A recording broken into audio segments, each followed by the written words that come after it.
Bonjour à tous, c'est Paul Dam pour vous présenter un nouveau sapin en sucette. Dans le cas présent, je ne sais pas si vous connaissez les Physalis edulis pour la dénomination taxinomique. Néanmoins, on peut tout à fait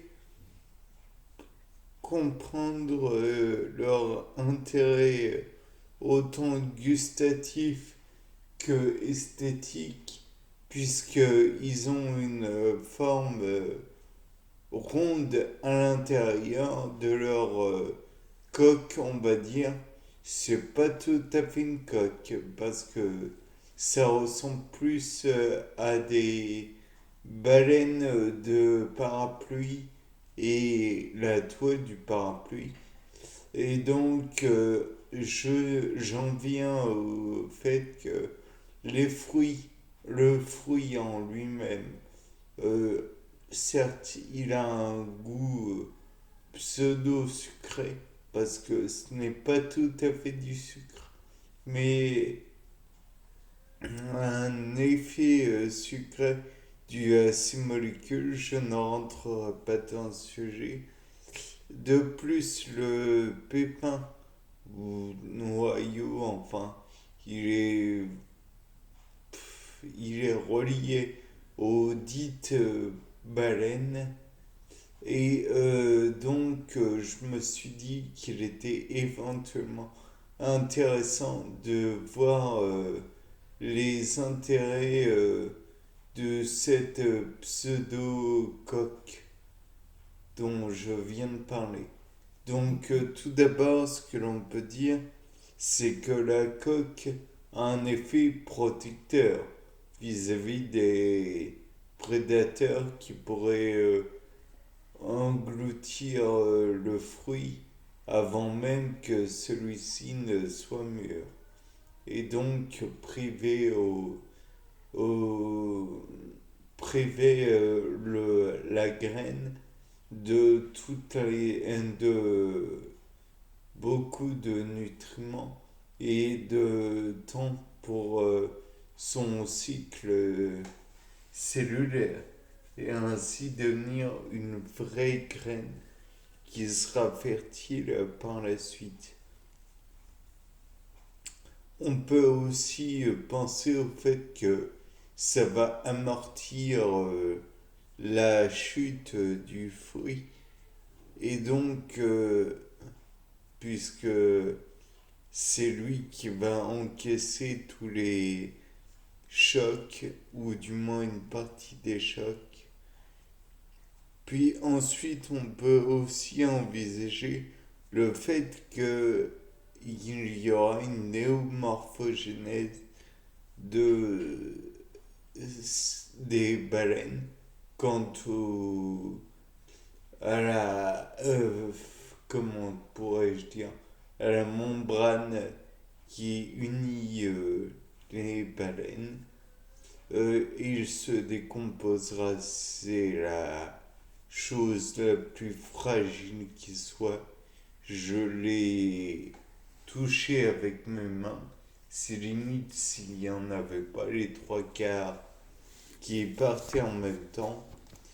Je me suis dit, je me suis rappelé plutôt un de mes vieux cours de première, je crois, sur la néomorphogénèse des plantes. À cette époque, non, attendez, à moins que ce soit de la troisième, je ne sais plus. Toujours est-il qu'à la base, dans ce cours, j'avais vu que si on privait le végétal de lumière, alors les chlorophylles qui pourraient être dans les baleines par exemple finissent par dépérir ou être recyclés, je suppose. pour donner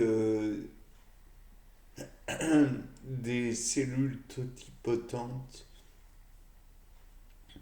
Et les cellules totipotentes en question pourraient bizarrement se, comment dire, devenir des cellules de racines par exemple, étant tout à fait rattachées au noyau ou à la graine ou peu importe.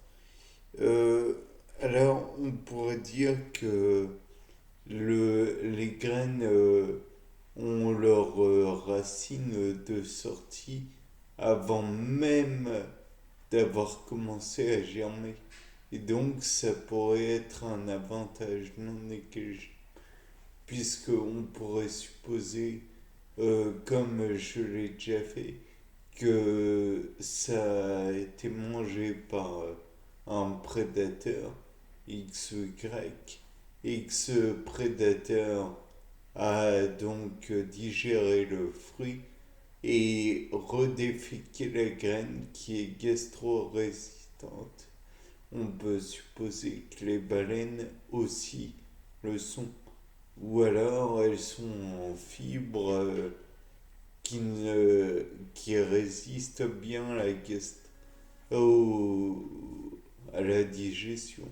Donc ils sont gastro-résistantes aussi. Mais on peut envisager aussi qu'il va la digérer, que cela va aller dans son tractus intestinal et que l'animal va déféquer. Donc ça donne un terreau fertile à la graine pour se développer pleinement. Il est aussi envisageable que ça puisse être dévoré par un oiseau. Et dans ce cas, je ne donne pas cher de la peau, entre guillemets, de la graine, puisque le Physalis edulis pousse dans la région tourangelle, entre autres. Et je doute que les oiseaux, même si j'en ai... Non, en fait, j'en ai pas vu de très imposants.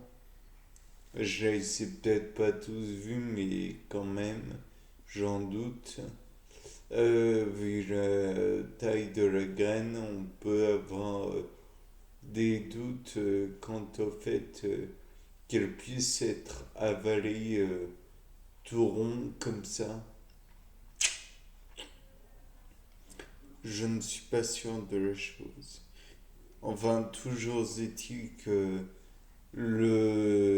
l'oiseau pourrait l'avaler tout rond, même si dans nos contrées c'est pas possible. J'imagine que Physalis edulis n'est pas endémique de la région tourangelle et donc en question pour cette raison plutôt. La graine pourrait être dévorée par un animal, un oiseau particulièrement, puisque ce sont de très bons propagateurs de graines. Ils savent ressemer via leurs fesses. De plus, il est toujours possible de trouver des herbivores qui pourraient éventuellement manger le fruit tout entier en malheureusement en risquant de casser les graines, bien que cela puisse ne pas se produire. Et donc, par la même occasion, ils pourront les rejeter via leurs fesses. Et ce qui fera que les baleines que j'ai précédemment nommées pourront éventuellement se planter directement dans la matière fécale et donc dans un terreau fertile, comme le feraient des racines communes. Bien, sur ce, je pense avoir dit deux, trois trucs intéressants. Au revoir. C'était Paul Dame pour un nouveau sapin en sucette.